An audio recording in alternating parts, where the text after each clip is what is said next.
যে জামানায় ভালো থাকতে চাইলেও ভালো থাকা যায় না। তো একদিকে বিয়া কঠিন, 28 বছর 30 বছর হয় এক একজনের বিয়া করতে, এখন তারও বেশি 33 35 হয়ে যাচ্ছে ছেলেদের, আর মেয়েদের 25 26। যখন তার ভরা যৌবন, ওই সময় কত প্রস্তাব আসে, কিন্তু বিয়ে দেয় না। মেয়ে এস্টাবলিশ হবে, আরো পড়াশোনা করবে, নিজের পায়ে দাঁড়াবে। যদিও নিজের পায়ে দাঁড়াতে দাঁড়াতে কয়জনের পায়ের উপরে শোয় এই খবর আর কয়জনে রাখে। এখন এমন এক ট্যাবু বানিয়েছে সমাজে, নিজের পায়ে দাঁড়াতে হবে। কেন? নিজের পায়ে দাঁড়ালে কি হবে না, নিজেকে নিজের ব্যবস্থা করতে পারবে। আরে পাগল, রিজিকের মালিককে আগে বল। পৃথিবীতে কেউ কারোটা খায় না। আমার বাচ্চা আমারটা খায় না, খাওয়া সম্ভব না। আমার বউ আমারটা খায় না, খাওয়া সম্ভব না। প্রত্যেকে নিজেরটা খায়। আমি কোশ্চিন কালো আপনার কপালে যে দানাটা লেখা আছে, কোশ্চিন কালো খেতে পারবো। এমনকি আমার কপালে যতদিন একটা দানা বাকি আছে, আজরাইলও আমার জান কবজ করতে পারবে না, সম্ভবই না। আলা ওয়া ইন্না নাফসান লান তামুত হাত্তা তাস্তাকমিলা রিজকাহা। কিসের ভয়ে, কিসের ভয়ে মানুষ বিয়ের ব্যাপারে আতঙ্ক ছড়ায়? সবর হলো 3 জিনিসের নাম, মাথায় গেঁথে রাখবেন। সবর কয় জিনিসের নাম? 1 নম্বরে, আগে শিরোনামগুলো আমরা শুনি। 1 নম্বরে আল্লাহর ভয়ে গুনাহ থেকে বিরত থাকা। 2 নম্বরে নেক আমলের উপর অটল এবং অবিচল থাকতে পারা। 3 নম্বরে যত বড় বিপদ আর মুসিবতে আসুক না কেন, তখনও আল্লাহর উপর আস্থা রেখে ধৈর্য ধারণ করতে পারা। এই 3টা গুণকে একসঙ্গে বলা হয় সবর। অনেক সময় কোনো একটা শব্দের হাকিকত না বুঝলে শব্দ নিয়ে প্রচুর আপত্তি যায়।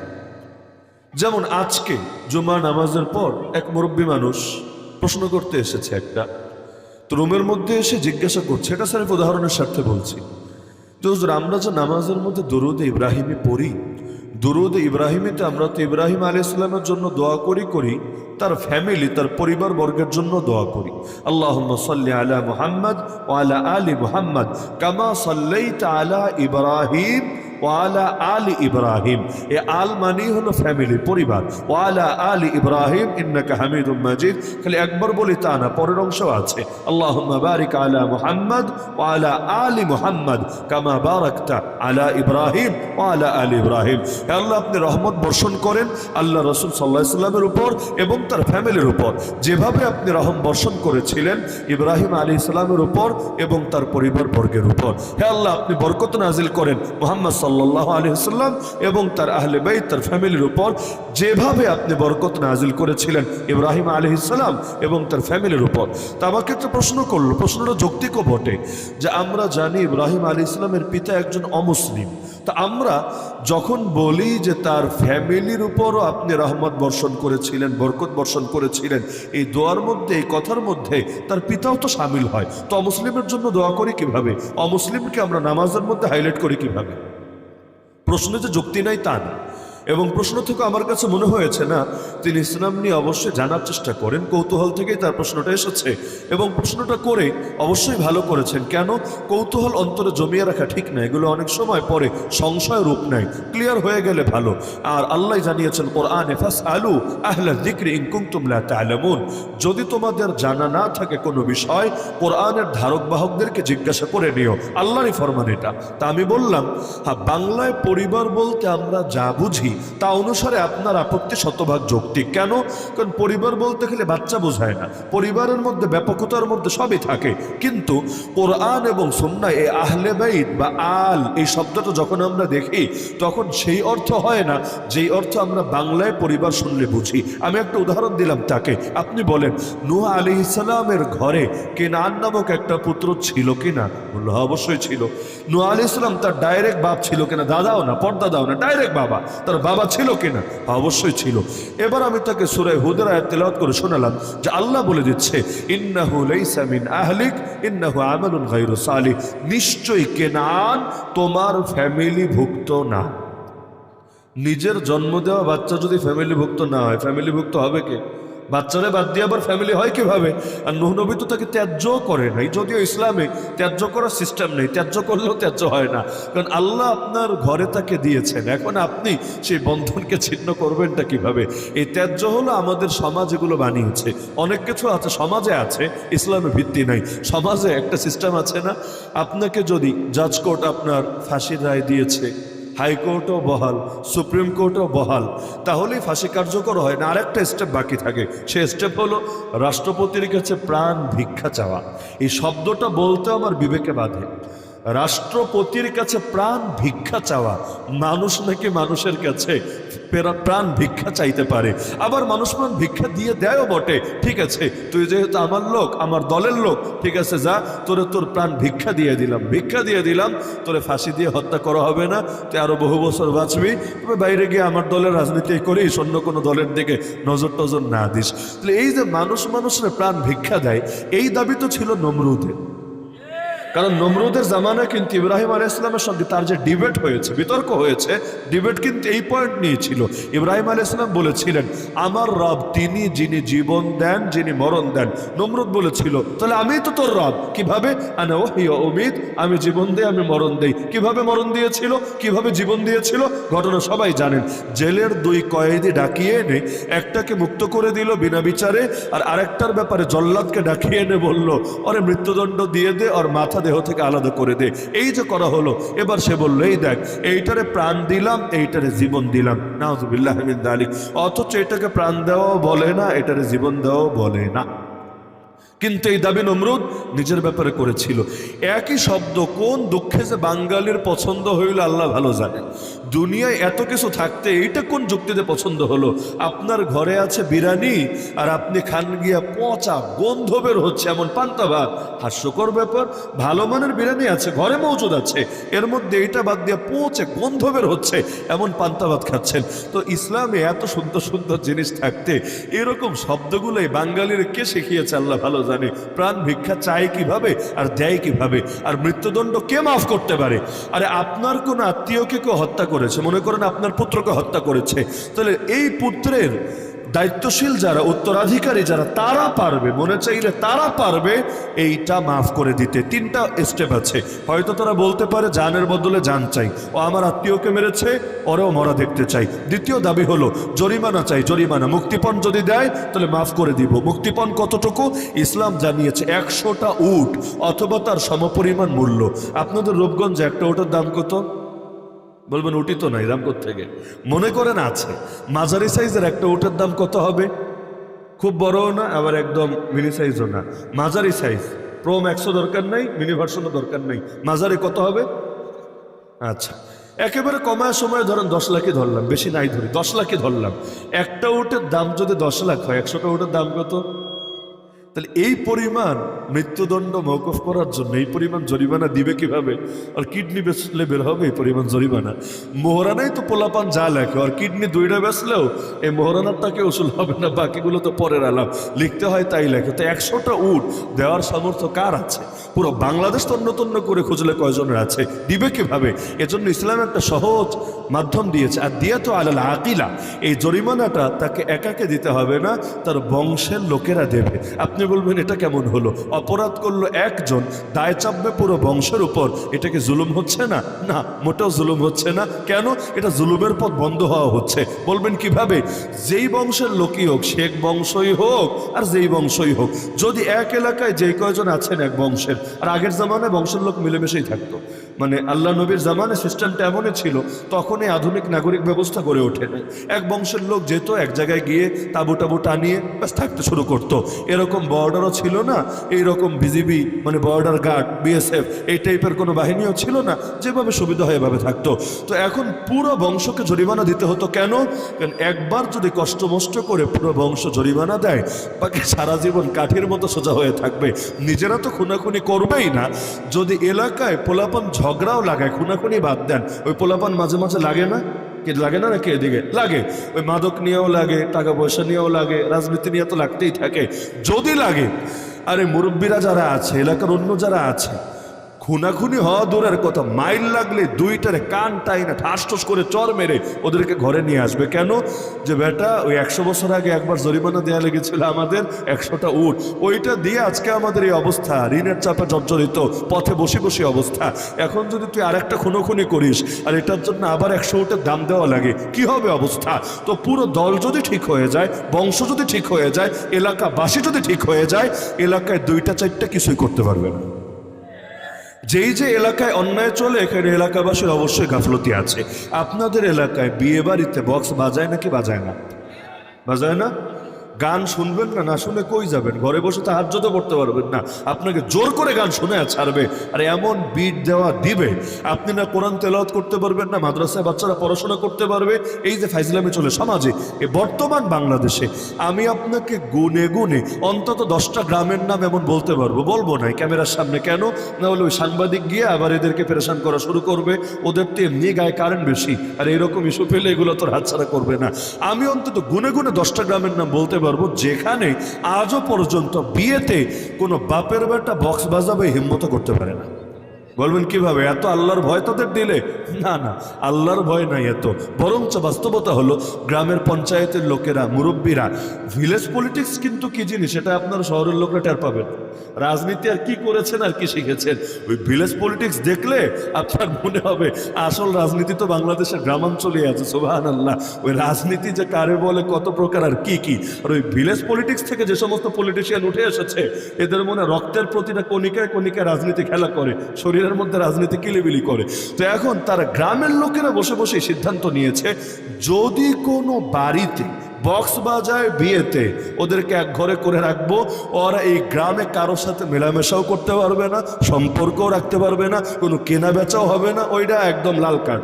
ওই হোম কোয়ারেন্টাইন যেমন দিত করোনার সময়, এইবারই লকডাউন লকডাউন ব্যাস। এখন শুধুমাত্র সামাজিকতার ভয়, কারণ গ্রামে থাকবেন, সবাইরে বাদ দিয়ে থাকতে পারবেন? আর এটা সম্ভব নাকি? সম্ভব না। ওই একবার যদি একজনকে এভাবে চিপায় ফেলে, ওই বাকি সারা জীবন সোজা হয়ে থাকে, আর কেউ করেনি। তো শুধুমাত্র ওই মুরব্বীদের চাপের কারণে করতে চাইলেও করতে পারে না। আলহামদুলিল্লাহ, সামাজিকতা, এই সামাজিক শক্তিটাই অন্যায়কে দূর করেছে। এমন এলাকা আছে যৌতুক নামেও নাই, কামেও নাই, যৌতুকের অস্তিত্বই নাই। কেন? ওই সামাজিক ঐক্যের কারণে, সংহতির কারণে। এই সামাজিক ঐক্য যে কি মজবুত জিনিস। আজকে আপনার ঐক্যবদ্ধ হন, এই এলাকায় কোনো মাদক ঢুকতেও দেব না, কোনো মাদক খেতেও দেব না। উদ্যোগ নিয়ে দেখেন, কেউ যদি চায় সেও পারবে না। বলবেন যদি না করি কি হবে? আমি আল্লাহ রসুলের হাদিস শুনে, আমার কথা বলার দরকার নেই। আল্লাহ রসুল জানিয়েছেন, মামিন রজুলিন ইয়াকুনু ফি কওমিন ইয়ামালু ফিহিম বিল মাআসি। মাত্র একজন লোক যদি কোনো একটা জনপদে থেকে পাপ করে, কয়জন? মাত্র একজন। কিন্তু ইয়াকদিরুনা আলা আন ইউগাইয়িরু আলাইহি, সমাজের বাকিরা তাকে রুখে দিতে সক্ষম, এ অবস্থার পরিবর্তন ঘটাতে সক্ষম। ওয়ালা ইউগাইয়িরুন, এরপরও তারা চেয়ে চেয়ে পাপ হতে দেখলো, পাপে বাধা দিল না, প্রতিরোধ করলো না, প্রতিবাদ করলো না, এটার বিরুদ্ধে অবস্থান নিল না। কি হবে? আল্লাহ রসুল বলছেন, ইল্লা আসাবাহুমুল্লাহু বিইকাবিন ক্বাবলা আন ইয়ামুতু, এটা হবেই হবে যে তারা মরার আগেই আল্লাহ দুনিয়াতে তাদের সবাইকে আযাবে আক্রান্ত করবে। ভাবতে পারেন? পাপ করেন নাই, খালি পাপ হতে দেখে বাধা দেন নাই, দুনিয়ার মধ্যে আযাবে আক্রান্ত হবেন। খালি আযাবই না, আল্লাহ রসুল বলেন, যখন তোমরা সৎ কাজের আদেশ ছেড়ে দিবা এবং অসৎ কাজ, অসৎ কাজের মধ্যে মাদক নাই, ধর্ষণ নাই, ইফটিজিং নাই, সবই আছে। যখন তোমরা অসৎ কাজ থেকে নিষেধ ছেড়ে দিবা, তখন আল্লাহর কাছে কাকুতি মিনতি করে দোয়া করলে আল্লাহ দোয়া কবুল করবে না। এমনকি জুলুম, এলাকার মধ্যে জালেম থাকে নাকি থাকে না? কি আপনাদের এলাকায় কোনো জালেম টালেম কোনো কালে ছিল না? ছিল। আল্লাহ রসুল বলেন, ইন্নান নাসা ইযা রাআউ যালিম, মানুষ যখন জালেমকে দেখবে, দেখার পরও ফালাম ইয়াখুদু আলা ইয়াদাই, সবাই মিলে তার হাত দুটোকে খপ করে ধরে না ফেলবে, ইউশিকু আইয়া উম্মাহুমুল্লাহু বিইকাব, শীঘ্রই আল্লাহ তাদের সবাইকে গজবে আক্রান্ত করবে। তাহলে নিজে তো জুলুম করা যাবেই না, কাউকে জুলুম করতে দেওয়া যাবে না। আল্লাহ রাসূল অন্য হাদিসে আরো স্পষ্টভাবে বলেন, উনসুর আখাকা জালিমান আও মাজলুমা, তুমি তোমার ভাইকে সাহায্য করবা, সে জালেম হলেও সে মাজলুম হলেও। সাহাবীরা বললেন, ইয়া রাসূলুল্লাহ, বুঝলাম না, আমার ভাই মাজলুম হলে সাহায্য করব, এটা তো যুক্তিতে ধরে, জালেম হলে সাহায্য করব কিভাবে? নবী বললেন, তামনাহু মিনা যুলম ফাযালিকা নাসরুহু, তুমি তাকে জুলুম থেকে ফিরাবা, বাধা দিবা, এটাই হবে তাকে সাহায্য করা। কারণ তাকে জুলুম করতে দিলে সে জাহান্নামে যাবে, তুমি যদি ফিরাও, হতে পারে আল্লাহ তাকে মাফ করবে এবং সে জান্নাত পাবে। তাহলে দুনিয়ার সাহায্য আর কি সাহায্য? আসল সাহায্য তো হবে আখিরাতের পথে সাহায্য করতে পারলে। তো এলাকায় জুলুম হয় কিভাবে? আরে গুন্ডা কয়টা থাকে এক এলাকায়, সন্ত্রাসী কয়টা থাকে এক এলাকায়, রাজনীতির নামে বিভিন্ন ফাইজলামি করে এক এলাকার মধ্যে কয়জনে? এলাকার সবাই মিলে যদি সচেতন হয়ে যায়, ওদেরকে প্রতি বছরই পালাতে হবে বর্ডারের ওপর। এটাই তিক্ত বাস্তবতা। কারণ অধিকাংশ মানুষ যদি সচেতন হয়, গুটি কয়েক মানুষ কখনোই ফাজলামি করতে পারে না। সন্ত্রাসের মূল অর্থ কি জানেন? সন্ত্রাসী, সন্ত্রাস, ত্রাস মানে ভয়, ত্রাস মানে ভয় না? সন্ত্রাসী যে বলে কি জন্য? কারণ ও ভয় ছড়ায় দেয় মানুষের ভেতরে, ভয়। ওর মূল মাধ্যমই হলো ভয়, ভয়ের রাজত্ব।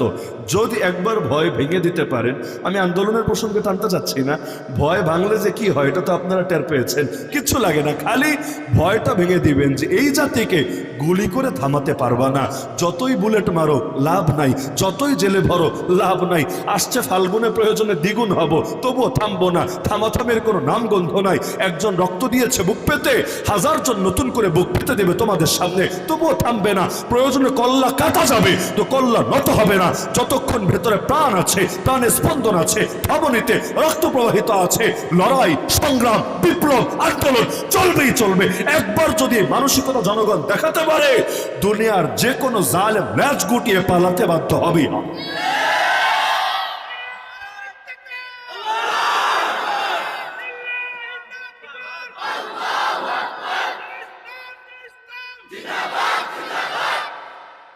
এখন সন্ত্রাসের সন্ত্রাস মানে ভয় ছড়ানো ভাঙবেন কিভাবে?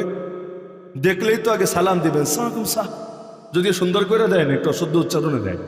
কি আজিব আজিব ফতোয়া শুনি মাঝে মাঝে। বাংলাদেশে একবার হলো এক নাস্তিকের জানাজা পড়া হয়েছে, তো যিনি পড়িয়েছেন অন্য হুজুররা ধরেছে, আপনি এই কাজটা কিভাবে পারলেন? নাস্তিকের জানাজা, তো এমন নাস্তিক যে নবীকে গালি দিত, আপনার ইমান কিভাবে সায় দিল? এখন প্রথমে তো বিভিন্ন কারণ টারণ ব্যাখ্যা করলো যে না আসলে চাকরি বাঁচাতে হবে, এই সেই বহু কিছু বলার পর তারপর বললো আসলে জানাজা পড়িয়েছে উজু ছাড়া। কারণ উজুর সাথে যদি জানাজা পড়ি তাহলে কবুল হবে কি হবে না একটা সম্ভাবনা আছে। উজু ছাড়া পড়ায় দিছি যাতে, এবং দোয়ার জায়গায় বদদোয়া করে দিচ্ছি, যা বেটা বিনা হিসাবে জাহান্নামে যা, তোর জন্য যাতে আর আলাদা টেনশন করে না লাগে। তো অনেক সময় এরকম হয় আর কি। তো একবার যদি সন্ত্রাসীরে আপনি ভয় এমনটা দূর করে দিতে পারেন যে তার ত্রাসে কাজ হচ্ছে না, তাহলে এমনি সে জুলুম থেকে ফিরে যেতে বাধ্য হবে। তা আমরা এটা করি না, আমরা জালেমরা সাহায্য করি, সালাম দেই, তার বুকটা বড় হয়ে যায়, দেখ দেখ আমার কিভাবে সবাই দাম দিচ্ছে, মূল্যায়ন করছে। 5,000 টাকা দিবে মাহফিলে, মাহফিলে সভাপতি বানায় দিবে, নাম থাকবে সবার উপরে। হুজুর মানুষের কারবার দেখলে মাঝে মাঝে লজ্জা লাগে। সব এলাকায় নাই আলহামদুলিল্লাহ, সব এলাকায় নাই, বহু এলাকা এমন আছে এখানে কোনো জালেমের নাম পোস্টারে আসবে দূরের কথা, স্টেজে উঠতে দিবে না। হিম্মত করলে বহু কিছু করা যায়। আমার আজকে স্টেজে উঠতে অনেক ভালো লেগেছে, কেন টের পাচ্ছেন না? ওই যে সুন্দর করে সিঁড়ির মধ্যে কি দিয়ে রেখেছেন জানেন না? সব শয়তানের পতাকাগুলো আছে এখানে, এক একটা পাড়া দিয়েছি। একবার দিলাম ইন্ডিয়ার বুকে, একবার দিলাম ইসরায়েলের বুকে, শান্তি, পরম শান্তি লেগেছে আমার এখানে উঠতে। আবার উঠে যখন পোস্টার দেখলাম না, আলহামদুলিল্লাহ ওলামায়ে কেরামের নাম, কোনো এদিক সেদিকের ব্যাপার স্যাপার নাই, ভালো লেগেছে আলহামদুলিল্লাহ। এই এলাকায় আগে এসেছে কিনা আমার মনে নাই, কিন্তু যুবকদের প্রতি একটা মহাব্বত আর দোয়া বের হয়ে এসেছে। আল্লাহ চাইলে যুবকদেরকে জামানার ওমর, জামানার হামজাও বানিয়ে দিতে পারে। অটল থাকা দরকার এগুলো। কারণ ওই জালেমরা আপনি স্পেস দিচ্ছেন কিভাবে? আপনি একটাবার চিন্তা করেন, গ্রামের মানুষ, এলাকার মানুষ তো জানে কার ক্যারেক্টার কেমন, এগুলো তো গোপন থাকে না। তারা যখন দেখবে একটা লুচ্চা, একটা বাটপার, একটা মদ্যপ, একটা নারীখোর, ওটাকে এনে একেবারে বড় হুজুরের পাশে বসতে দেওয়া, আর সাধারণ মানুষ জায়গায় পায় না, তাদেরকে দাঁড়ায় শুনতে হয়, তাদের দাম নাই, আর ওর খালি পয়সা আছে, পয়সা, এজন্য তার এত সম্মান, তো কোরআনের মাহফিলে সম্মান। এর দ্বারা ধীরে ধীরে তাদের ভেতরে অপরাধের ব্যাপারে সফট কর্নার তৈরি হয়। তারা চিন্তা করে অপরাধ করলেই তো সুবিধা, টাকা পাইলে সব হয়, টাকা পাইলে মসজিদেও দাম পাওয়া যায়, মাদ্রাসায়ও দাম পাওয়া যায়, মাহফিলও দাম পাওয়া যায়। একবার যদি মানসিকতা নষ্ট হয়ে যায়, আরে যতই ওয়াজ করেন অপরাধ থামাতে পারবেন না। শুধু ওয়াজ দিয়ে সমাজ পরিবর্তন হয় না, ওয়াজও লাগে, কাজও লাগে, দুটো যখন একসাথে মিলে সমাজ পরিবর্তন হতে থাকে ধীরে ধীরে। তাহলে আমি তোকে বুঝালাম যে অনেক ক্ষেত্রে ওই শুধু শব্দ দেখলে হয় না, হাকিকত দেখতে হয়। ওটা বোঝাতে গিয়ে আমি বলছিলাম যে ক্ষমা করতে পারে কে? রাষ্ট্রপতি পারে না ক্ষমা করতে। ক্ষমা করতে পারে মৃত ব্যক্তির আত্মীয়, সে 3 দাবির 1 দাবি তুলতে পারে। হয়তো জানের বদলে জান চাই, কোনো টাকা পয়সার দরকার নেই, অথবা যাকে মেরেছে তো মেরেছে, সে আর ফিরে আসবে না, তাহলে এক কাজ করো, 100টা উটের দাম দিয়ে দাও, অথবা 100 উটে দিয়ে দাও, নিজে তো আর দিতে পারবে না, পুরো খানদান মিলে দাও। আর 3 নম্বর, ঠিক আছে টাকাও লাগবে না, কিচ্ছু লাগবে না, মাফ করে দিলাম, বাকি জীবন আর এগুলো করো না, একদম মানুষের মতো মানুষ হয়ে যাও। 3 অপশন আছে। তাহলে মৃত্যুদণ্ড মাফ করা যায়, তবে মাফ করতে পারে কে? চুপ্পু সাহেব? না, চুপ্পু সাহেবের মাফ করার এখতিয়ার নাই, মানে তার নাম বলছে মানে শুধু তারে নিয়ে বিধান বলছে তা না। পৃথিবীর কোন রাষ্ট্রপতিরই মাফ করার এখতিয়ার নাই। মাফ করতে পারে একমাত্র মৃত ব্যক্তির দায়িত্বশীল যারা, তার অভিভাবকরা, তারা বলতে পারে ঠিক আছে হক ছেড়ে দিলাম। তারা যদি বলে না আমরা হক ছাড়ি নাই, রাষ্ট্রপতির বাপেরও ক্ষমতা নাই হক মওকুফ করবে। তো শব্দ এটা গুরুত্বপূর্ণ। আমরা ইসলামকে বলি ধর্ম, আবার হিন্দু ধর্ম ধর্ম, খ্রিস্ট ধর্ম ধর্ম, বৌদ্ধ ধর্ম ধর্ম। এক ধর্ম শব্দের কারণে অনেক অস্পষ্টতা দেখা দিয়েছে, কি জানেন? এখন মানুষ ইসলাম বলতে মনে করে যে ধর্ম মানে ওই শুধু কিছু ইবাদত বন্দেগী, কিছু পূজা অর্চনা, কিছু ব্যক্তিগত কিছু নিজের আখলাককে, ক্যারেক্টারকে ভালো করা, ইত্যাদি ইত্যাদি, শেষ। কিন্তু দিন মানে যে এক পূর্ণাঙ্গ জীবন বিধান, পূর্ণাঙ্গ আদর্শ, এটা বোঝেই না। সে বলবে আমি মুসলিম, মুসলিম মানে আত্মসমর্পণকারী। ইসলাম শব্দের অর্থ শান্তি না। এটা কোত্থেকে বাঙালি শিখেছে আল্লাহ ভালো জানে। জিজ্ঞাসা করবেন ইসলাম মানে কি, বলবে শান্তি শান্তি। তাহলে বেটা আসসালামু আলাইকুম বলো কেন? আল ইসলামু আলাইকুম বলো, আল ইসলামু আলাইকুম বলো, কারণ অর্থ যদি শান্তি হয়। বলবে না না আসসালামু আলাইকুম মানে ঠিক আছে, ওইটা শান্তি। তাহলে ইসলাম মানে কি? ইসলাম মানে সারেন্ডার, আত্মসমর্পণ করা। নিজেকে যখন সারেন্ডার করে দিবেন আপনার কোনো এখতিয়ার থাকবে না, বিচারকের কথাই আপনার কথা, এর বাইরে আপনার কোনো কথা শোনাই হবে না। ইসলাম মানে আত্মসমর্পণ করা। কার সামনে? আল্লাহর সামনে যখন সঁপে দিলাম আমি রাজনীতি করি, অর্থনীতি পরিচালনা করি, বিচারাচারি করি, আইন কানুনি বানাই, বিধান সংবিধানই করি, যা করি সব করতে হবে এক নীতি দিয়ে। সেই নীতির নাম আল্লাহর নীতি। আল্লাহর নীতিকে মাইনাস করে কিচ্ছু করার সুযোগ নাই। মুসলমানদের শাসককে খলিফা কেন বলে? খলিফা মানে প্রতিনিধি। প্রতিনিধি কার প্রতিনিধি? আল্লাহর প্রতিনিধি, আল্লাহ রসুলের প্রতিনিধি। আগে আল্লাহ এবং তার রসুলের প্রতিনিধি, এরপরে জনগণের প্রতিনিধি। মানে কি?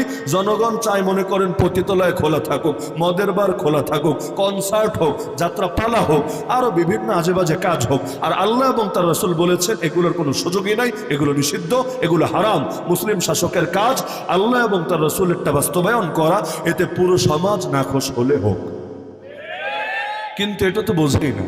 আমাদের দেখবেন বাংলাদেশে সংসদের যখন, এখন তো সংসদ নাই, সংসদ যখন অধিবেশন চলে, খেয়াল করলে দেখবেন শুরু করে কোরআন পাকে তেলাওয়াত দিয়ে, তাই না? একজন কারি সাহেব যায়, একেবারে আরবি না বাংলা সহ অনুবাদ করে দিয়ে আসে। প্রথমে কোরআন পড়ে, পরে অবশ্য অন্যগুলোও পড়ে, বাইবেল, গীতা, ত্রিপিটক। মানে সবাইকে খুশি রাখতে হবে না, আল্লাহ খুশি থাকো, ঈশ্বরও খুশি থাকো, গডও খুশি থাকো, ভগবানও খুশি থাকো, সবাই খুশি থাকো, কেউ মাইন্ডে নিয়েও না, রাগ করো না। আচ্ছা, গেল এক ধাপ। দ্বিতীয় ধাপে কি করে? সংবিধানে আজও পর্যন্ত তো এই ধারা ঢোকাতে পারে নাই যে কোরআন সুন্নাহর বিরুদ্ধে কোনো আইন চলবে না, যদি কেউ আইন প্রণয়ন করেও সেটা গ্রহণযোগ্য হবে না, অটো বাতিল বলে গণ্য হবে। এই টাইপের কোনো ধারা স্বাধীন বাংলার 53 বছরেও জিন্দেগিতেও কখনো ঢোকানো হয়েছে? হয় নাই। তো কি হয়? একটু আগে শুরু করলো কোরআন তেলাওয়াত দিয়ে, একটু পরে গিয়ে আইন করে সেই কোরআনের বিরুদ্ধে। কোরআনের বিরুদ্ধে আইন হয় নাই। যেমন পতিতলয় খুললে কোরআনের বিরুদ্ধে আইন হয় না, মদের বারের লাইসেন্স দিলে কোরআনের বিরুদ্ধে আইন হয় না, আরো যত যত আইন এই দেশে কতগুলো আছে ইসলামিক আইন, আমার বলে দেওয়া লাগবে না, সবার জানা আছে। এমনকি শরীফ যাতে শরীফা হতে পারে ওইটার পক্ষে আইন বানানোর তদবির করেছে, যদিও সফল হয় নাই। আপনাদের মতো সিংহদের কারণে চেষ্টা চালিয়েছে শরীফগুলার কেমনে শরীফা বানানো যায়, এই ট্রান্সজেন্ডারিজমের পক্ষেও আইন প্রণয়ন করতে চেয়েছে। তাহলে শুরু করলো আল্লাহর নাম দিয়ে, শুরু করলো কালামে পাকের তেলাওয়াত দিয়ে, আর শেষে সে আল্লাহকে, সে কোরআনকে দিল মাইনাস করে। মানে কি? এটা হলোটা কি আসলে? আরে নাপাক অবস্থায় কেউ সেজদা দিলে বেঈমান হয়ে যায়। জেনে বুঝে যদি নাপাক অবস্থায় সেজদা দেয় বেঈমান হয়ে যায়। কেন? আল্লাহর প্রতি অবজ্ঞা প্রকাশ পায়, তাচ্ছিল্য প্রকাশ পায়, অবমূল্যায়ন প্রকাশ পায়। কেউ যদি ইচ্ছাকৃত বিসমিল্লাহ বলে মদ খায়, ইচ্ছাকৃত বিসমিল্লাহ বলে মদ খায়, বেঈমান হয়ে যায়। কেন? কারণ এতে বিসমিল্লাহর প্রতি, আল্লাহর নামের প্রতি তাচ্ছিল্য প্রকাশ পায়। তাহলে কোরআনের আয়াত তেলাওয়াত করে অধিবেশন শুরু করে সেই কোরআনের বিরুদ্ধে আইন করলে কি হয়? আমার বলে দেওয়া লাগবে না, নিজেদের কমন সেন্সকে জিজ্ঞাসা করে দিয়েন, আপনার বিবেকে আপনাকে বলে দিবে কি হয়। হচ্ছে অবলীলায় হচ্ছে। কেন? ইসলাম মানে কি এটাই তো বুঝে সারে নাই।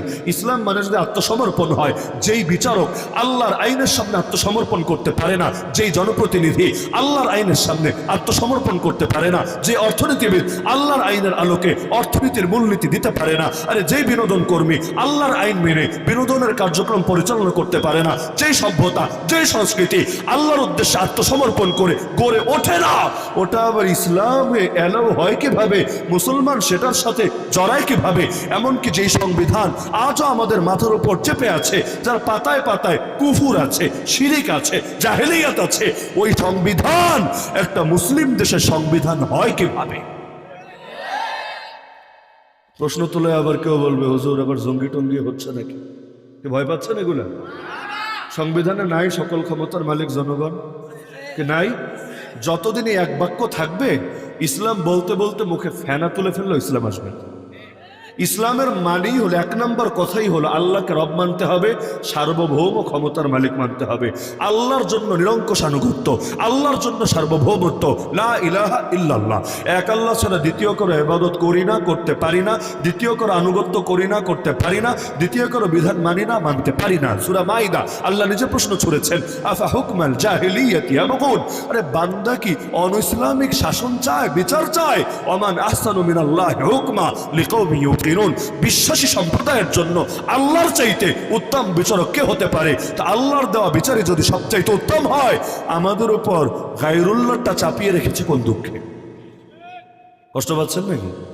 প্রথম সাক্ষাতে মনে বেশি কষ্ট দেওয়া হয়ে যাচ্ছে নাকি? আচ্ছা, তো এখন আল মানে কি, বা আহলে বাইত মানে কি? নবীর আহলে বাইত মানে নবীর জন্ম দেওয়া বাচ্চা। নবীর আলুন নবী মানে হলো আতবাউন নবী, যারা ঈমানের ক্ষেত্রে নবীর অনুসারী। যদি ডাইরেক্ট তার বংশের নাও হয়, তবুও তিনি আলুন নবীর অন্তর্ভুক্ত, নবীর ফ্যামিলির অন্তর্ভুক্ত।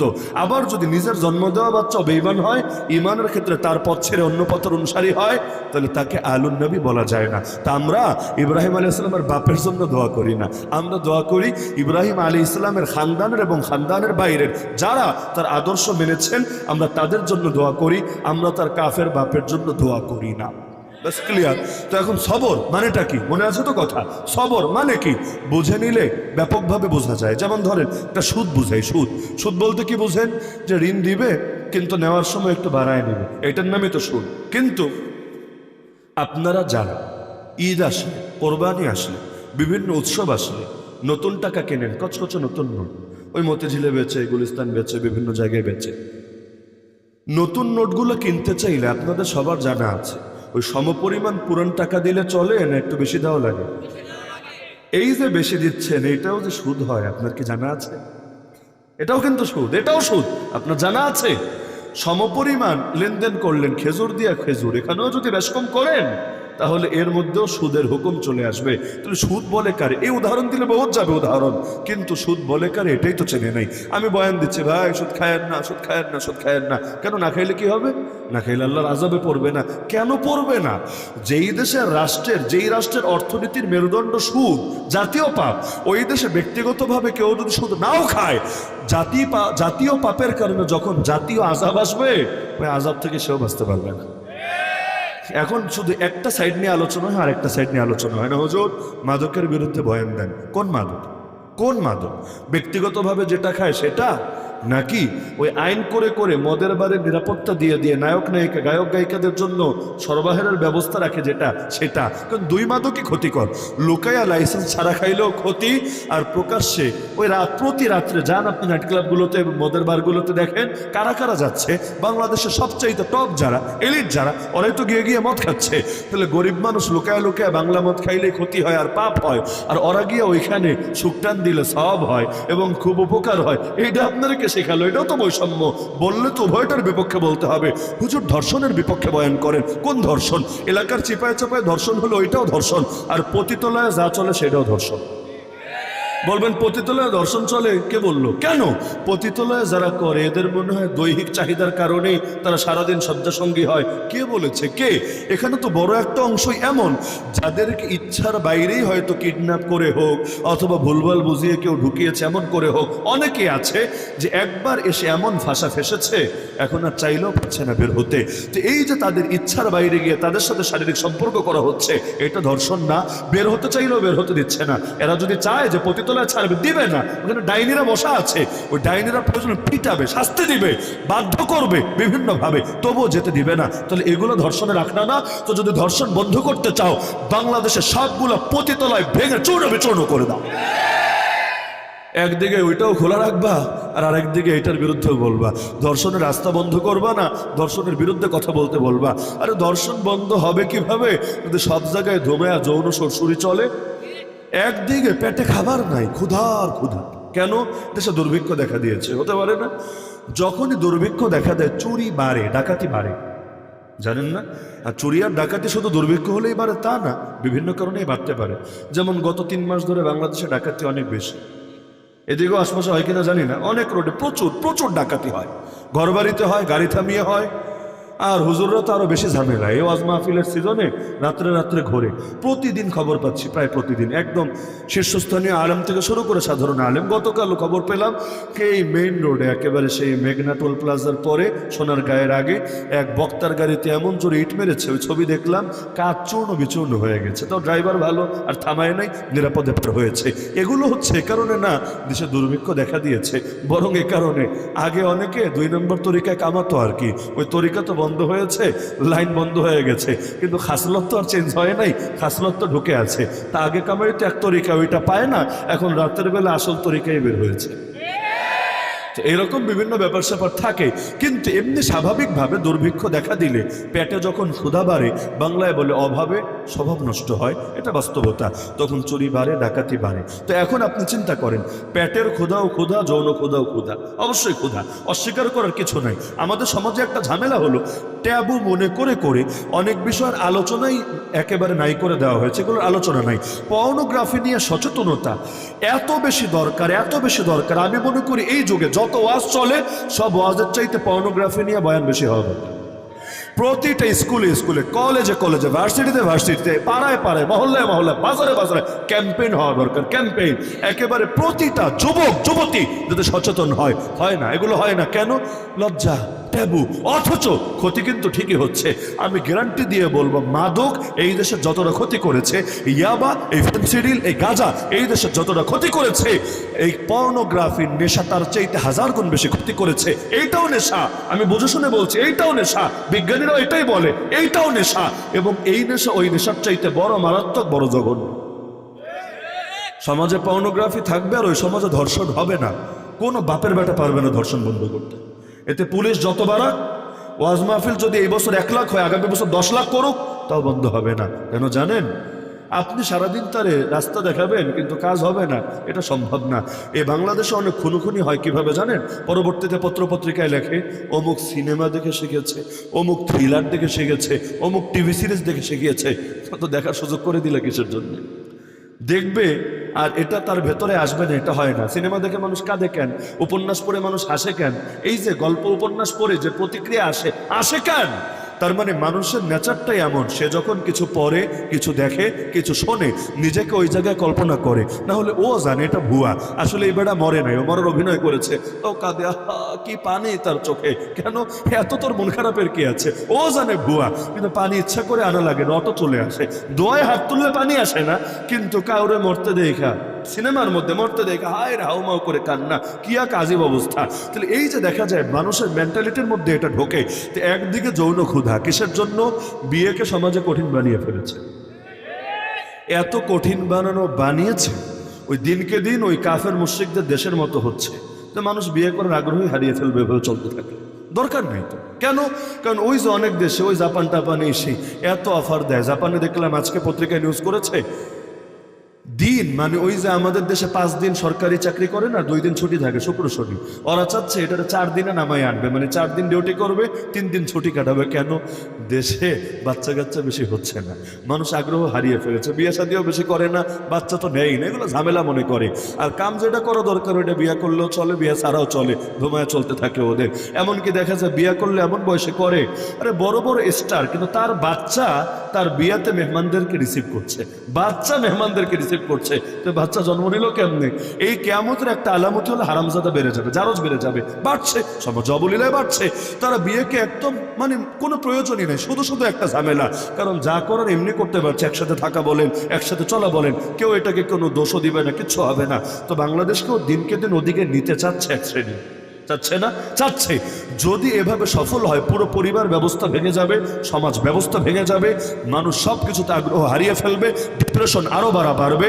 আর ফ্রি সেক্সের দেশ হলেই যে সবাই সুখে থাকে তা না, ওদের দেশে আত্মহত্যার হার কত, বাংলাদেশে কত, দেখবেন ভয়াবহ রকমের ডিপ্রেশন মহামারীর মতো ছড়িয়ে দিচ্ছে। ভালো লাগে না, আল্লাহকে নারাজ করে কেউ ভালো থাকতে পারে না, সম্ভব না। আরে মদ খেলেই ভালো থাকে না, 2 নম্বরই করলেই ভালো থাকে না। দিলের সুখ আল্লাহকে নারাজ করে কেউ কোনোদিন পায় নাই, পাওয়া সম্ভব না। ডিপ্রেশন ডিপ্রেশন বলতে বলতে মুখে ফেনা তুলে ফেলে। দেখেন যারা বছরের পর বছর যুদ্ধের ময়দানে দিন কাটিয়েছে, এই ফিলিস্তিনিদেরকে দেখেন, আফগানিদেরকে দেখেন, কাশ্মীরিদেরকে দেখেন, যাদের জীবনের মানে পুরো এই প্রজন্ম না আগের প্রজন্ম থেকে ওই যুদ্ধ আর যুদ্ধ চলছে, ওই ডিপ্রেশন, এমনকি ওই এত রক্তের উপর দাঁড়িয়ে আজ লড়াই চালিয়ে যাচ্ছে, মাথা নত করছে না। কেন? কারণ ডিপ্রেশন তাদেরকে কখনো পায় না, আল্লাহর ইবাদতের সাহায্যে পেয়ে গিয়েছে, শাহাদাতের প্রেমে যে পড়েছে। আরে দুনিয়ার নষ্টা ভ্রষ্টাদেরকে না, হুরদেরকে যে ভালোবাসতে শিখেছে, আরে সে কখনো আত্মহত্যার দিকে পা বাড়াবে প্রশ্নই আসে না, প্রয়োজনে শাহাদাতে সুধা পান করবে হাসি মুখে। তো পাপ যত বাড়বে ডিপ্রেশন বাড়বে। এই যে এখন আগের চাইতে তালাকের হার বেড়েছে, সন্তানকে নষ্ট করা ভ্রূণ হত্যার হার বেড়েছে, পরকীয়া কত শতগুণ যে বেড়েছে, মানে এটা কোনো জরিপে আপনার অ্যাকুরেট হবে না, এই পরিমাণ বাড়া বেড়েছে। এগুলো কোনো ভালো আলামত না, বরং একটা সমাজ যে ধ্বংসের দিকে যাচ্ছে এর আলামত। গর্ব করে বলে না বাংলাদেশেও নারীরা অনেক এগিয়ে যাচ্ছে, যাচ্ছে, আসলেই যাচ্ছে, তবে জান্নাতের দিকে না, জাহান্নামের দিকে এগোচ্ছে, এটা নিয়ে সন্দেহ নাই। তবে রাস্তাটা উল্টা হয়ে গেছে, একদিকে না গায়া অন্যদিকে আগাতে শুরু করেছে। আল্লাহ হেফাজত করুন। তো এখন প্রতিটা শব্দের হাকিকত পর্যন্ত পৌঁছতে হবে। তো সবরের এক নম্বর হাকিকতই হলো গুনাহ থেকে বাঁচতে হবে। গুনাহ করাটা মজার, গুনাহ ছাড়াটা কষ্টের, বিশেষ করে যারা গুনাহকে অভ্যাসে পরিণত করে ফেলেছে। আমাদের বুজুর্গরা বলেন গুনাহ একবার দুবার যদি হয়ে যায় আল্লাহর কাছে তওবা করে মাফ করে, আল্লাহ মাফ করে দেন, কিন্তু বারবার বারবার বারবার করতে করতে অন্তরে মোহর পড়ে যায়, তখন তওবাও নসিব হয় না, ভেতরে অপরাধ বোধ আসে না। প্রথম যেদিন কুদৃষ্টিপাত করেছিলেন ভেতরে অপরাধ বোধ ঠিকই জেগেছিল, কিন্তু তওবা করেন নাই, অবলীলায় চালিয়ে গিয়েছেন, চালাতে চালাতে এখন এটাকে পাপই মনে হয় না। গীবত কয়জন লোক এটাকে পাপ মনে করে? অহংকার, জীবনে কবে তওবা করেছেন আল্লাহর কাছে, আল্লাহ আমার অহংকারকে মাফ করে দাও, অহংকারের পাপকে মাফ করে দাও।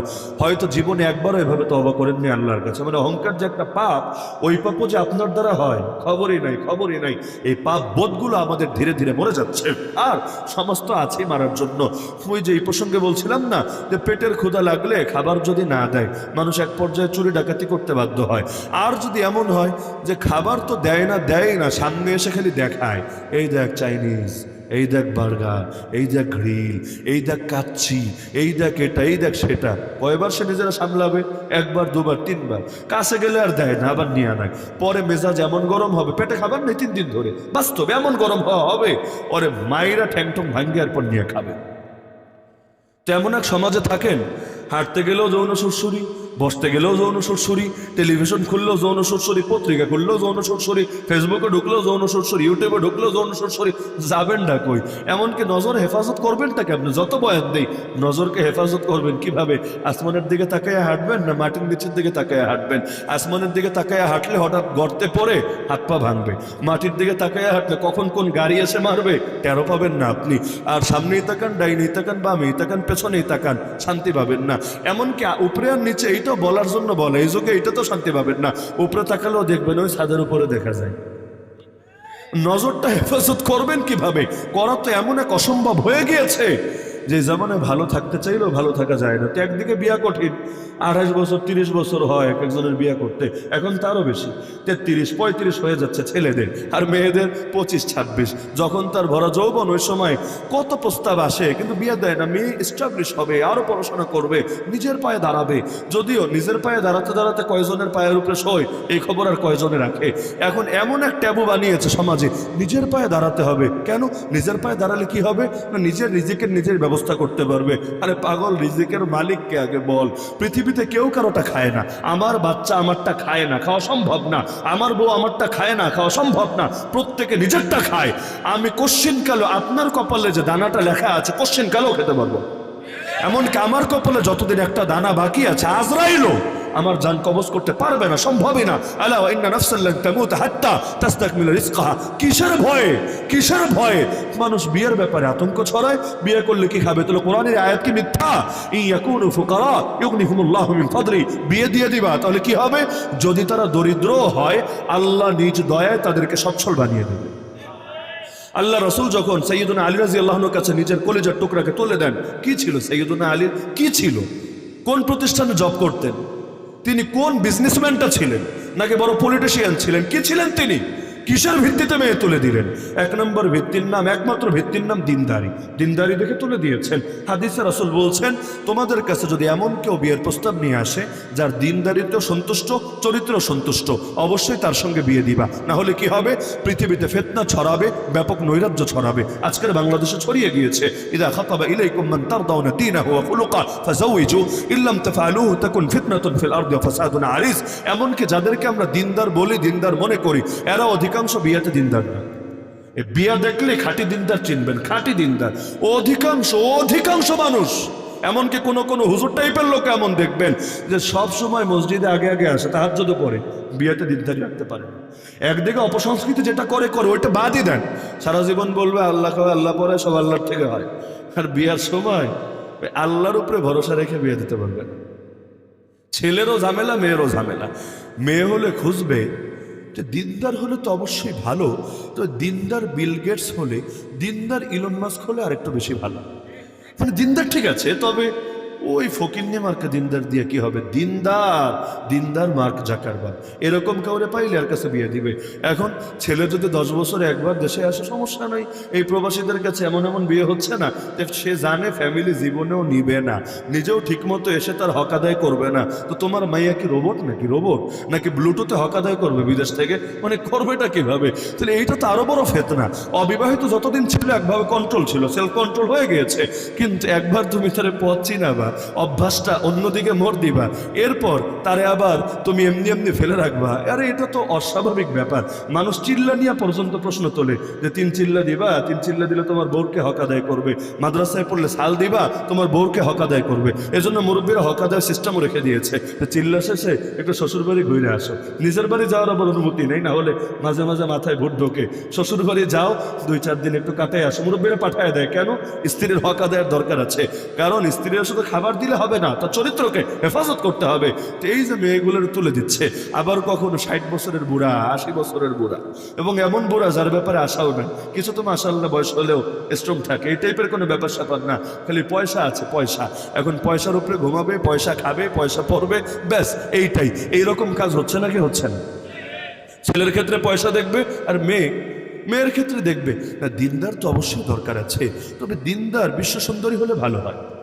মানে আগে হলো তার সৌন্দর্য, আগে হলো তার বংশ, আগে হলো তার বাপের পয়সা পাতি। আর যদি এমন হয় বাপের মাশাআল্লাহ কয়েক কোটি টাকা পয়সা আছে, জায়গা জমি আছে, আর ছেলে টেলে নেই, মেয়ে একটাই আছে, অথবা আরেকটা হয়তো আছে, আরে মানে বিয়েতে সিরিয়াল লাগাবে, বললাম সিরিয়াল। তো দিনদার না থাকলেও তো সমস্যা নেই, সব দিনদার রেডিমেড পাওয়া যায় না, made in China, made in Japan, সব রেডিমেড পাওয়া যাবে না, আমরা বানায় নিব। দিনদার প্রয়োজনে বানায় নিবে, তারপর এই লাইনে তার সমস্যা না, কিন্তু অন্য লাইন তার ঠিক রাখতে হবে। নাউযুবিল্লাহ। এই হালতের কারণে এখন আফসোস করে, হুজুর একটু দোয়া করেন যাতে বিয়ে হয়। অনেক ছেলেরা দোয়া চায়, এটা হুজুর দোয়া করে বিয়ে হয়। কেন? পাত্রী পাচ্ছি না। কি বলো? বাংলাদেশে ছেলের চাইতে মেয়ের সংখ্যা বেশি, আসলেই বেশি। ছেলের চাইতে মেয়ের সংখ্যা বেশি, তুমি পাত্রী পাচ্ছ না? কি বলো? পাত্রী গেল কই তাহলে? মঙ্গল গ্রহে না বুধ গ্রহে? মানে গেল কই? পাচ্ছ না কেন? না হুজুর মন মতো পাচ্ছি না। ও তোমার মনটার আগে চিকিৎসা করো, কারণ মন বানায় নিছে এমন নাটক সিনেমা দেখতে দেখতে যে আমার ওই টাইপের একটা লাগবে, ব্যাস। এখন সুন্দরীও হবে, সম্পদশালীও হবে, বংশও ভালো থাকবে, আবার তার শ্বশুরের থেকেও মোটামুটি খায়া পয়রা ভালো মতো চলতে পারবে, সঙ্গে দিনদারও লাগবে। তো এইরকম মাইয়া কয়টা পাবে সমাজে? এখন দিনকে দিন গুনাহ করবে তো বিয়ে করতে রাজি হচ্ছে নাকি হচ্ছে না? তো একদিকে বিয়ে করতে দিবেন না, আর একদিকে গুনাহের শ্বশুরি আর গুনাহের শ্বশুরি। এরপর ওয়াজ করবেন না ছেলেরা ভালো হয়ে থাকো, না মেয়েরা ভালো হয়ে থাকো। ওই ওয়াজ দিয়ে কোনো কাজ হবে না, বরঞ্চ চরিত্র ঠিক করতে চাইলে আগে অভিভাবকত্বের হক আদায় করতে হবে। এজন্যই হাদিসে আছে, সন্তান প্রাপ্তবয়স্ক হওয়ার পর যদি বাবা তাকে বিয়ে না দেয়, বাপজানরা ভালো করে শুনেন, বাপ যদি তার বিয়া না দেয় আর সন্তান তার টেম্পো চালাইতে থাকে, তাহলে এই কাজের পাপ তার বাপের উপরে জিয়া পড়বে। এর মানে নিজে দায়মুক্ত হবে তা না, আবার খুশি হয়ে যায় না, যাক আমরা বাচ্ছি, আল্লাহ আমাদের বাপরে ধরবে না। আপনাদের গুনাহ যা হওয়ার সেটা তো হবেই, লগে বাপরেও অটোমেটিক সে ভাগ পেয়ে যাবে, আপনার ব্যবসায়িক পার্টনার হবে গুনাহের ব্যবসায়। কিয়ামতের দিন আল্লাহ তারেও ধরবে, আপনারেও ধরবে। এজন্য সন্তানের ব্যাপারে সাবধান। আল্লাহ হেফাজত করুন আমাদের সবাইকে। তো সবরের 1 নম্বর কথাই গুনাহ থেকে বাঁচতে হবে। যে গুনাহগুলো অভ্যাস হয়েছে এটা ছাড়া মোটেও সহজ না, তো আল্লাহর জন্য চেষ্টা করেন ইনশাআল্লাহ, তাহলে সবরের 1 নম্বর স্তর হবে। 1 নম্বর স্তর, যারা বিড়ি সিগারেট খান ছাড়াটা কি খুব সহজ? যারা কুদৃষ্টিপাতে অভ্যস্ত, খারাপ গুনাহে অভ্যস্ত, গোপন গুনাহে অভ্যস্ত, ছাড়াটাকে সহজ? মোটেও সহজ না। কিন্তু আল্লাহর জন্য এই কঠিনটাকেই আপনার অর্জন করতে হবে, তাহলে সবরের 1 নম্বর স্তর অর্জিত হবে। 2 নম্বর স্তর, নেক আমল করাটা কিন্তু জটিল। গুনাহ করা যেমন সহজ, নেক আমল করা জটিল। ফজর নামাজ পড়া খুব সহজ না? জুমায় জায়গা হয় না, আরে ঈদের রাস্তা পর্যন্ত ব্লক হয়ে যায়, আর ফজর নামাজে কমিটির লোকগুলি আসে না। মসজিদ কমিটি এই যুগে এমন অবস্থা হয়েছে, ওই কমিটিতে যেই পরিমাণ লোক আছে তারা যদি আসে অন্তত 1 কাতার 2 কাতার সুন্দরভাবে ভরবে, কিন্তু দেখা যায় অনেক দিন ইমাম সাহেব আর মুয়াজ্জিন সাহেব মিলে কাজ সেরে দেয়, দ্বিতীয় কোনো সাবরে আর খুঁজে পাওয়া যায় না। তাদেরকে পাওয়া যাবে জুমার দিন মাস্তানি দেখানোর ক্ষেত্রে, ওই হুজুর এটা এখন এভাবে কেন বললেন, ওইটা এভাবে কেন করলেন। এই গত শুক্রবারে আগের শুক্রবার বাংলাদেশে কয়েক ডজন খতিবের চাকরি গেছে। কি গুনাহের কারণে জানেন? মহাগুনা, মহাকবিরা গুনাহ। গুনাহ হলো ইসকনের বিরুদ্ধে বলে বড় বেয়াদবি করে ফেলেছে। ইসকনের বিরুদ্ধে বললে মোদি খাটতে পারে, ইসকনের বিরুদ্ধে বললে ওই মোদির সঙ্গে নতুন সংসার যে পেতেছে সে খাটতে পারে, কিন্তু ইসকনের বিরুদ্ধে বললে তুমি মসজিদ কমিটি খাটবা কোন দুঃখে? হ্যাঁ, যদি এমন হতো, যদি এমন হতো, যদি এমন হতো পুলিশ এসে ধরে নিয়ে যাবে, অথবা এখন নতুন করে মামলা টামলা খাওয়ার ভয় আছে, তাও নয়তো একটা ব্যাখ্যা ট্যাখ্যা চলতো। এখন তো ওই বাংলাদেশ নাই, ওই দিন শেষ হয়েছে। এবার বাংলাদেশ জনতার বাংলাদেশে পরিণত হয়েছে। এরপরও ভয় পাচ্ছ কেন? এত কারেন্ট তোমার কিসের জন্য? আর ইসকনের বিপক্ষে বললে যার কলিজায় লাগে, ও নিজের আল্লাহর গোলাম পরিচয় না দিয়ে এই হিন্দুত্ববাদী দালাল বললেই সেটা সুন্দর শোনে। তো বহু মসজিদ ইমাম সাহেবের চাকরি চলে গেছে এই কারণে। এক মসজিদে ইমামরে পিটিয়েছে ধরে, এমন মারা বেড়েছে পুরো শরীর দেখেছে রক্ত একদম ছপ ছপ দাগ হয়ে গেছে। আর এক জায়গায় আলহামদুলিল্লাহ কুষ্টিয়ায় আমার খবরটা পড়ে ভালো লেগেছে যে ইমাম সাহেবরে প্রথমে না করে দিয়েছে, হুজুর বিদায় হন, এখন 11টে বুঝতে নিয়ে আসরের সময় যাতে না দেখি। ইমাম সাহেব অনলাইনের যুগ, তো অনলাইনের যুগ হয় একটু সহজ, সাংবাদিকের ধারধারা লাগে না, এখন সবাই এক একটা সাংবাদিক। তো তিনি লাইভে গিয়ে তথ্য প্রকাশ করে দিয়েছেন, আর যায় কোথায়, আলেম ওলামারা সবাই মিলে গিয়ে এলাকাবাসীর একতাবদ্ধ করে ওই কমিটিরই বিদায় করে দিয়েছে। যে যেই কমিটি ইমামের অধিকার দিতে জানে না, ওই রকম কমিটি আমাদের লাগবে না, কমিটি বাদ। আর গ্রামবাসীকে দায়িত্ব দিয়েছে আপনার নতুন কমিটি বানায় নেবেন। গ্রামবাসীও মহা খুশি, তাদের এলাকাও ভাইরাল হয়েছে, তাদেরকেও মানুষ প্রশংসা করেছে, তারাও মহা খুশি। আমার দেখে এজন্য ভালো লেগেছে, একবার যদি এই ট্রেন্ড চালু হয় যে আমরা যেই দলের হোক, যেই মতের হোক, যেই সার্কেলের হোক, কোনো আলেমের সামনে কোনো জালেমকে বেয়াদবি করতে দেব না, একবার যদি এই লক্ষ্যে সবাই একমত হয়, আগামীর বাংলাদেশে কোনো আলেমের সামনে কোনো ফাজিল বেয়াদবি করতে পারবে না।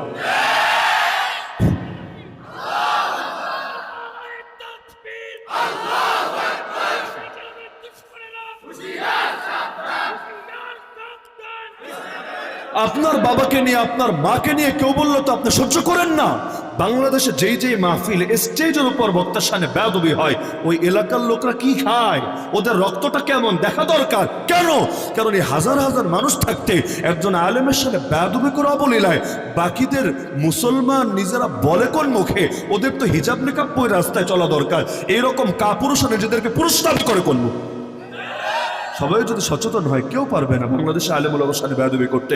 কিছু জিনিস এগুলো একেবারে সবকিছুর ঊর্ধ্বে রাখার চেষ্টা করেন। আল্লাহর প্রশ্নে কোনো আপোষ নাই, রাসূলুল্লাহর প্রশ্নে কোনো আপোষ নাই, দ্বীনের প্রশ্নে আপোষ নাই, আলেম ওলামার ইজ্জতের প্রশ্নে কোনো আপোষ নাই। হ্যাঁ, যে কোনো আলেম ভুল করতে পারে, ভুলের ঊর্ধ্বে না, কিন্তু সেই ভুল সংশোধনের সিস্টেম আছে। আরে আপনার বাপও ভুল করতে পারে, তো সেই ভুলের সিস্টেম এটা না বাপের গায়ে হাত তুলতে হবে। সবকিছু সিস্টেম আছে, সিস্টেম অনুসারে করেন না। মাহফিলে সভাপতি রাখে কোন দুঃখে? এজন্যই রাখে যে যত বড় হুজুর হোক তিনি ভুল বয়ান করে ফেলতে পারেন, জাল হাদিস বলে ফেলতে পারেন, ভুল মাসালা বলে ফেলতে পারেন। সভাপতির কাজ হলো তিনি লুকমা দিবেন। নামাজে লুকমা দেয় না, তারাবিতে 2 জন অন্তত রাখি না হাফেজ, কেন? ভুল হতে পারে, আরেকজন লুকমা দিবে। সভাপতি ওই বকলম সভাপতি রাখলে হবে না, সবচাইতে বড় হুজুরকে সভাপতি বানাতে হবে। কি হবে? আমার মতো যত সমা আসুক বয়ান করতে, সে যদি ভুল করে পাশ থেকে কানে কানে হোক, চিরকুট দিয়ে হোক সতর্ক করবেন। একান্ত সেটা বলা সম্ভব না হলেও মাইক নিয়ে নিয়ে তিনি বিদায়ের আগে মানুষকে জানাবেন যে এটা ভুল হয়েছে, বাস হয়ে গেল। মানুষ মাহফিল থেকে কোনো মিসগাইড হলো না, ভুল বার্তা পেল না। আর একদম বাগডম ঘোড়ার ডুমরে এনে সভাপতি বানাবেন, মারপিট হবে না তো কি হবে? তো এখন 1 নম্বর কাজ, গুনাহ ছাড়তে হবে। রেডি আছেন তো ইনশাআল্লাহ? আল্লাহর কাছে সাহায্য চাইতে হবে, লা হাওলা ওয়ালা কুওয়াতা ইল্লা বিল্লাহ। আল্লাহর তৌফিক ছাড়া কোনো গুনাহ ছাড়া সম্ভব না, কোনো নেক আমল করা সম্ভব না। 2 নম্বর কাজ হলো নেক আমলের উপর অটল থাকতে হবে, অবিচল থাকতে হবে। নিয়ত করেন যুবক ভাইয়েরা, আগামীকাল থেকে ফজর মিস দেব না। বাকি ওক্তের কথা আমি বলবো না, এটা বলা লাগবে না। যার ফজর ঠিক ওর সব ঠিক, আর যার ফজর ভেজাল ওর সব কিছুতে ভেজাল। আপনারা উদ্যোগ নেন, বিশেষ করে যে যুবকরা মাহফিলের সাথে শরীক আছেন, আপনারা উদ্যোগ নেন যে আমরা ফজর ক্যাম্পেইন করব, এবং যারা নিয়মিত ফজরে আসবে ওদেরকে পুরস্কৃত করব খতিব সাহেবের হাতে, অথবা প্রয়োজনে আগামীতে মাহফিল করে, যে যারা নিয়মিত 2 মাস 4 মাস একটা মেয়াদ আপনারা বেঁধে দিতে পারেন, যারা পড়বে আমরা সবাই মিলে চাঁদা উঠিয়ে ওদেরকে পুরস্কৃত করব। ইনশাআল্লাহ দেখবেন ফজরের নামাজের যুবকদের হিরিক লাগবে। যারা আসবে না ওদের বাসায় গিয়ে একটু খোঁজখবর নেবেন, কেন দোস্ত আজকে আসলে না কেন, অসুস্থ নাকি, 1 দিন 2 দিন 3 দিন এভাবে হলে ওর বাপ মাও লজ্জা পাবে, বলবে কি রে প্রতিদিন দেখতে আসে, আর এই বল্টুর ঘরের বল্টু ঘুম থেকে উঠতে চায় না। এখন ওর বাপ মা চেহারায় পানি ঢেলে হলে কান ধরে হলেও উঠায় মসজিদে পাঠায় দিবে। আপনারা যুবকরা চাইলে 1 মাসের মধ্যে পুরো সমাজ পরিবর্তন করে দিতে পারে। এমনকি বাঙালি তো নফল রোজা রাখেই না, অন্তত মাসিক 3টা রোজা রাখানোর ব্যবস্থা করেন না। তাহলে আপনারা যুবকরা উদ্যোগ নিলে হবে, মাসে 3 রোজা রাখলে 30 রোজা সওয়াব। আর এভাবে প্রতি মাসে রাখতে পারলে গোটা জীবন রোজা রাখার সওয়াব। আর কি লাগে, প্রতি আরবি মাসে 3 দিন, 13, 14, 15, 13, 14, 15 মুহররম, সফর, রবিউল আউয়াল যে মাস, হিজরি মাস, এই হিজরি মাসের আপনারা উদ্যোগ নেন। বলবেন কি করা লাগবে, একদম সিম্পল। কি করবেন আপনারা, এই 13 তারিখ আসার 2-3 দিন আগেই মসজিদে হুজুরকে বলে একটা এলান করাবেন, বা নিজেরা দ্বারা এলান করবেন। আর আপনারা একটা জায়গায় 4টা ন্যায় দিবেন যে এই 3 দিন ইংলিশ তারিখ সহ, বার সহ, এই 3 দিন সাহরির শেষ সময় এই কয়টায়, ইফতার হলো এই কয়টায়। এবং মসজিদে ওই যেখানে 4টা নাবেন নিচে হাদিসটা লিখে দিবেন। কি হাদিস, যে ব্যক্তি প্রতি মাসে 3 দিন রোজা রাখবে, নবীজি বলেছে এটা তার জন্য গোটা জীবন রোজা রাখার সমতুল্য হবে। হুজুরের থেকে হাদিসের আরবি সহকারে, রেফারেন্স সহকারে নিয়ে লিখে দেন, একটা বিজ্ঞাপনটা নিয়ে দেন। এরপর যেদিন থেকে শুরু হবে ওর আগের দিন থেকে সাহরি আর ইফতারের বিষয়টা এলান করায় দেন, মানুষকে একটু তাশকিল করে নেন। আর সাহরি তো ঘরেই করবেন, ঠিক আছে, ইফতারটা মসজিদে করার ব্যবস্থা করেন। কিভাবে, রোজা রেখেছেন 10 জন, ইফতারের আয়োজন করেন 20 জন। ইফতার খাওয়ার কিন্তু মজা আছে, যেই মজা আপনি বিরিয়ানি খেয়েও পাবেন না, যেই মজা অন্য যে কোনো ভালো রেস্টুরেন্টে গিয়েও পাবেন। ইফতারে আলাদা এক স্বাদ, আলাদা এক স্বাদ। ইফতার বাসায় বানায় হোক অথবা নিজেরা মিলে একটু মজা করে মুড়ি টুড়ি বানায় হোক, যেভাবে হোক ইফতারের ব্যবস্থা করেন। যখন করবেন 10 জন ডাকলে আপনাদের সামর্থ্যে যেই কয়জন কুলায় একটু বাড়াই ইফতার আয়োজন করেন, 15 জন, 20 জন, 30 জন। এরপর কি হবে, মসজিদে মাগরিবে আলহামদুলিল্লাহ মুসল্লি একটু বেশি আসে, নাকি আপনাদের এলাকায় কম আসে, বেশি আসে।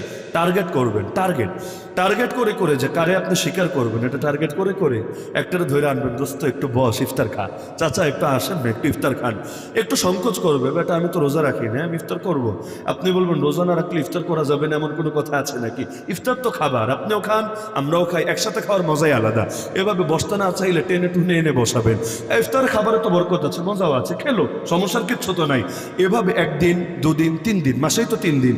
যখন বারবার তাকে ধরে ধরে আপনি এনে বসাবেন, তার ভেতরে একটা লজ্জাবোধ লাগবে যে রোজা তো রাখি না, সবাই জানে, সারাদিন তো ধুমায় খাইতে থাকে সবার সামনে, কিন্তু পোলাপান তো ছাড়ে না, বড় জটিল, এগুলো জোর করে ইফতার খাওয়ায় ছাড়বে। তাহলে এক কাজ করি, রোজা রাখাই খাই, আমিও খেয়ে আরেকটারে খাওয়াই। দেখবেন প্রথম মাসে রোজা রেখেছিলেন 10 জন, অটোমেটিক, আমি দায়িত্ববোধের সাথে বলছি, আমার প্র্যাকটিক্যাল অভিজ্ঞতা থেকে বলছি, পরের মাসে রোজাদার হবে 20 জন, পরের মাসে 40 জন, পরের মাসে 80 জন, 100 জন। এভাবে দেখবেন মসজিদের একেবারে রোগী মানুষ ছাড়া অথবা বার্ধক্য উপনীত লোক ছাড়া প্রায় সবাই রোজা রাখবে। আর মাসে 3 দিন রোজা রাখলে গায়ে লাগে নাকি, কোনো সমস্যা নাই, আলাদা একটা মজার পরিবেশ গড়ে উঠবে। হুজুরকে রিকোয়েস্ট করবেন, হুজুর নামাজে 5টা মিনিট 10টা মিনিট পরে দাঁড়ান, আমরা একটু ইফতার করি, কোনো মুসল্লিও রাগ করবে না, কারণ ইফতার করলে আবার রাগ করে কিভাবে।